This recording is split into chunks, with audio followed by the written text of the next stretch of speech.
We are screwed, posted by Cunning Logic.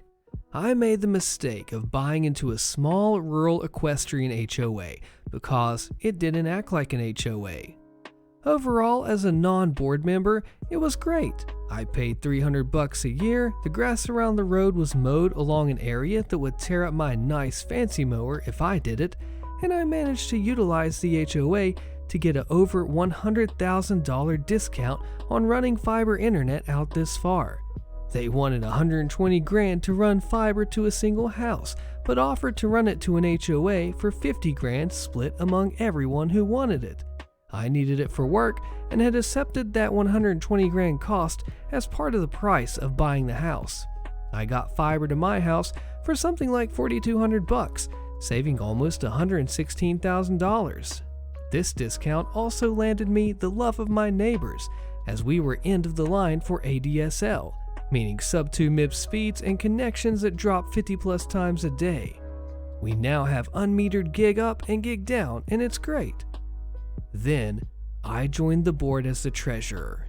Frankly, I wanted to ensure money wasn't wasted and that the association remains low conflict. An emergency repair situation led me to auditing the association's records, as I was suspect of spending association-wide funds on repairing a limited common property. I was right, and I found other things. So first off, we had never filed taxes in over 25 years. We had no valid registered agent, so if we got sued, we wouldn't know, and we'd likely get a default judgment.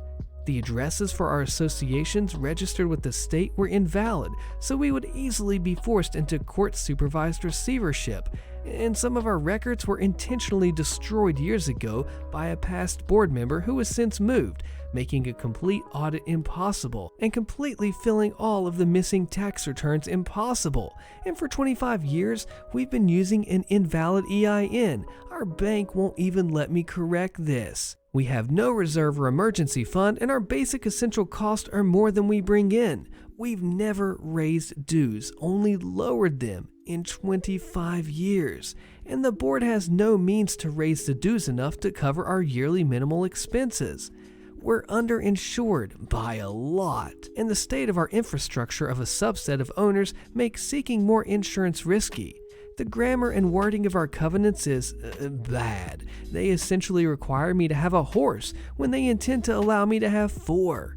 They grant me permission to have a tiger or anything when they intend to disallow it. As someone who used to keep venomous snakes for fun, it is tempting. Based on the published case law and the general court attitude in my state, the intent of the covenants is meaningless, and it's the written word that matters. Some members have deeds without the covenant restrictions on them, and I've found 25 years of financial misappropriation. We even have $15,000 in our association and are facing the immediate need of $300,000 to $800,000 in infrastructure repairs in the very near future.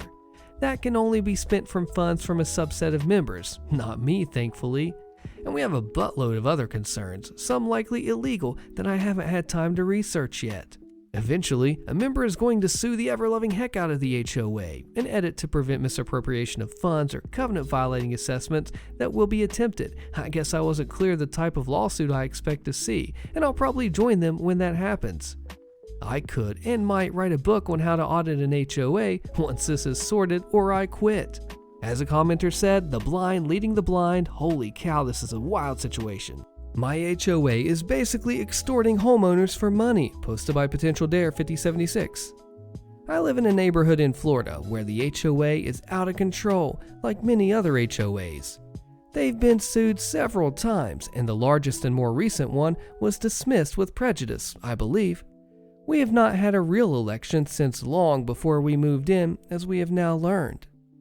Apparently, from my understanding, last year at the election, we did not have enough voters, so they kept themselves on the board, and at this time, the board passed a policy, key word here, that says they can charge homeowners a % of any projects over a certain dollar amount to pay for a general contractor they appoint to come look at your project to determine if it matches what was submitted to the HOA for approval.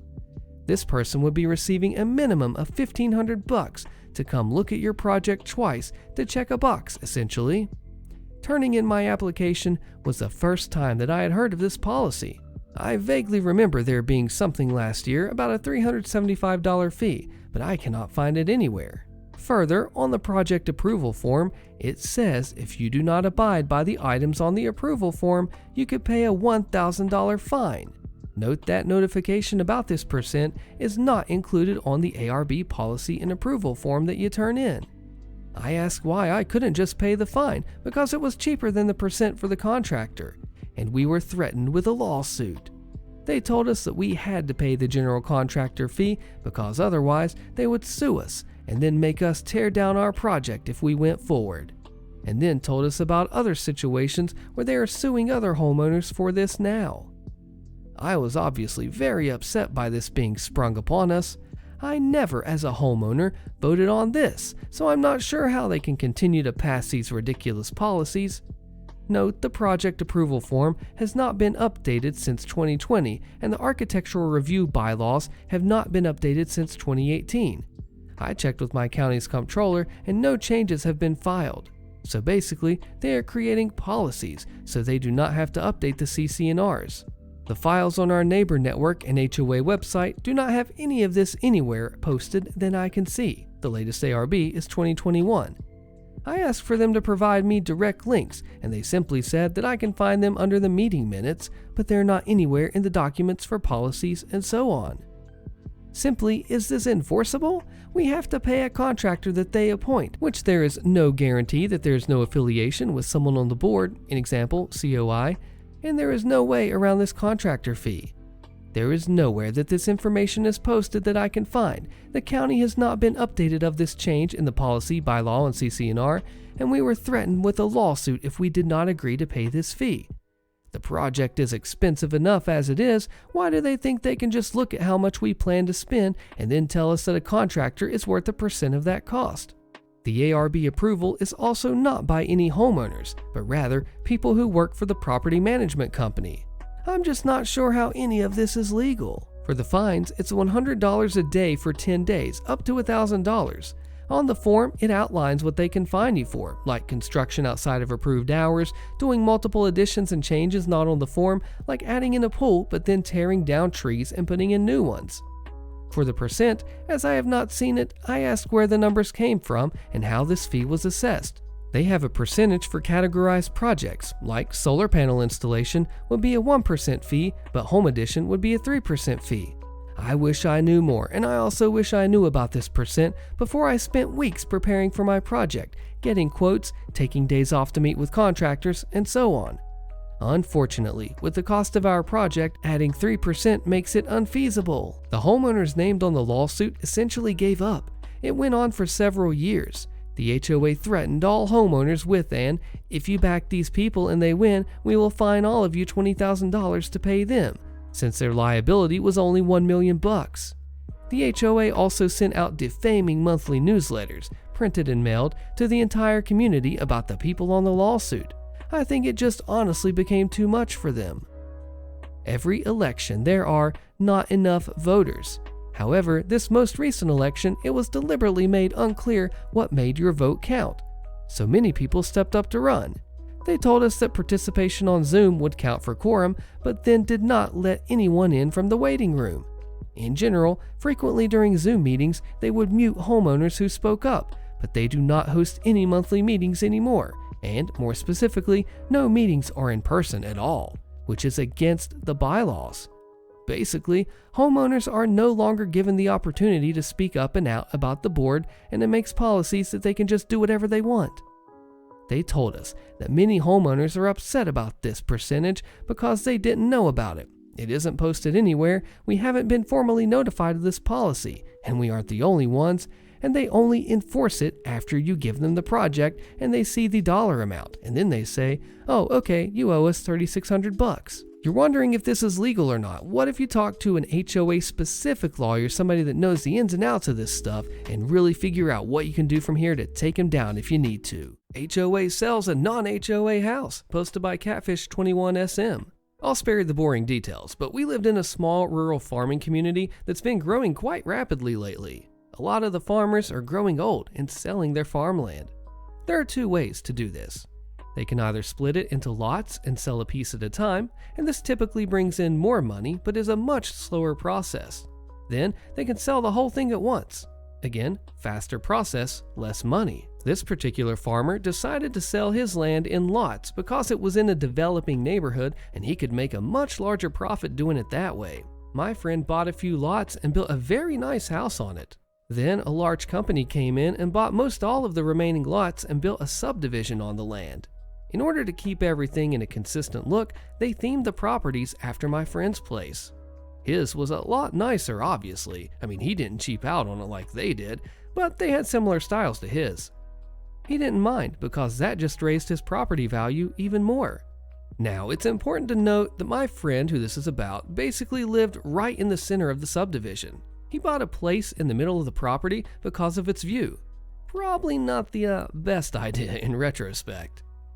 So the people who built the subdivision, they also founded an HOA.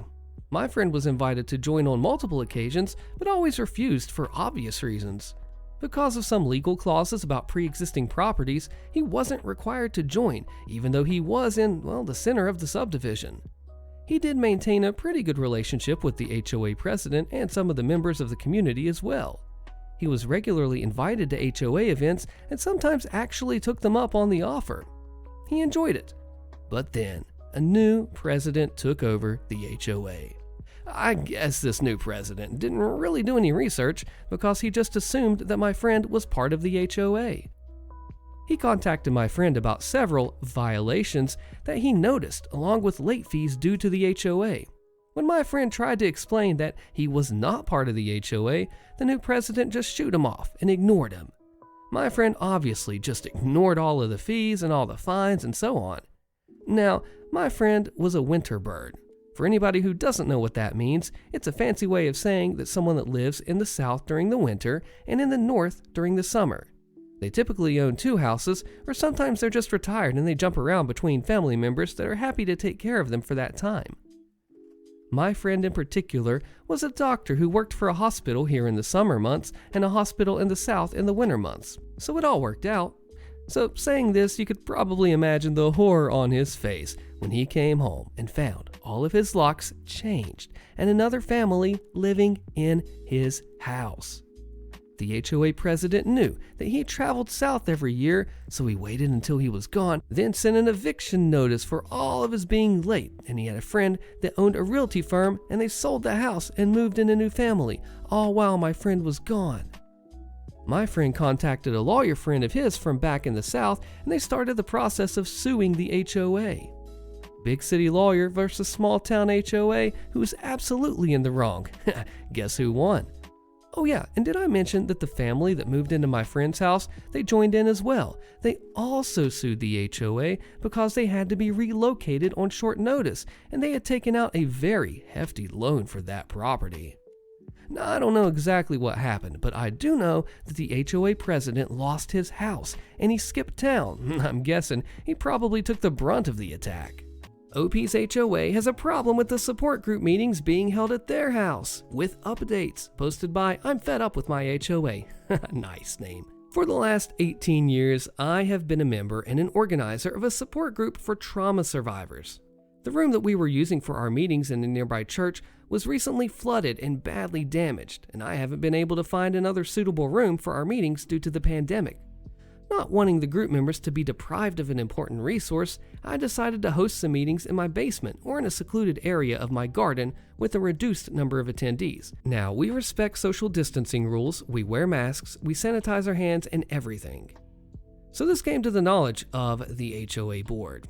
A few weeks ago, some HOA board members knocked on my door and told me that they weren't pleased with this at all. They told me that people in the neighborhood feel unsafe knowing that drug addicts gather at my house. I told them that our support group is not for people fighting addiction, or maybe some of them are but they don't tell me, but for trauma survivors, and that this would stop as soon as we could go back to the church. They weren't convinced and called me inconsiderate and asked me to stop. I didn't because I consider that I have a right to invite people at my house and talk to them. Yesterday, I received a strongly worded letter from the HOA demanding that I stop inviting drug addicts to gather at my house because it puts everyone in danger, and they're not the kind of people we want in that neighborhood. They said that I had a chance to make things right, but didn't, so they're fining me $500. They will fine me for every meeting I organize from now on and threaten me with a lien on my house if I don't pay the fines. The reason they invoke is that our meetings are breaching the peace of the neighborhood and making people feel unsafe. This is completely untrue. Our meetings are 6 to 7 people max. We don't make noise. We don't drink. People park on my driveway or on legal spots in the street. We cause absolutely no disturbance. I checked the HOA rules and I cannot seem to find which one I would be breaking. Does the HOA have any right to stop me from organizing meetings at my house? I don't see how our support group is any different from having a few guests at my house. The HOA is run by people who don't seem to know what they're doing, and I think they'd stop harassing me if I had real legal arguments to oppose. Thank you for your advice. Update. I wrote back to the HOA to dispute the fines, and I sent a polite but firm letter asking them to show me precisely which rule that I'm supposed to be breaking, as I was advised by commenters in here. I also pretended that I feel insulted that they're calling me and the group members drug addicts. Look, I felt bad doing so because I know that addiction is a disease and not a sin or whatever, and that I would raise heck because of this and call a lawyer. As a result, the president of the HOA called me and basically confirmed that they haven't found a specific rule that I would be breaking, but it was more of a general feeling that people had, that I was making them uncomfortable, and that should not go on. I asked why they were uncomfortable, so he talked about the fact that they think that I'm letting drug addicts gather at my home and that would bring crime to the neighborhood. I explained, again, that the support group is not about addiction and the members are not drug addicts, and the president said, well, he knew, but some homeowners have trouble accepting it. Now he confirmed, as I suspected, that there are other things they have trouble accepting about me, and it's not about drugs. Then I tried my luck a little by pretending that what they are doing amounts to discrimination against people who need mental health support, and they were infringing on my right to peacefully enjoy my property, and was adamant that I wouldn't pay a cent in fines. He said that I seemed passionate about the argument and he doesn't want to be involved in a legal dispute over this, so we came to an agreement that I would move as many meetings as possible online and only have people at my place when there was no other way, which makes sense within COVID times anyway. In return, the HOA will drop their claim and leave me alone. I haven't heard about them again, so I guess I'm fine. Thanks for everyone's good advice. The HOA just got prosecuted for breaking federal laws, and they're fined for millions. Click the video so you can find out the fallout of the HOA in this one, and I'll see you there.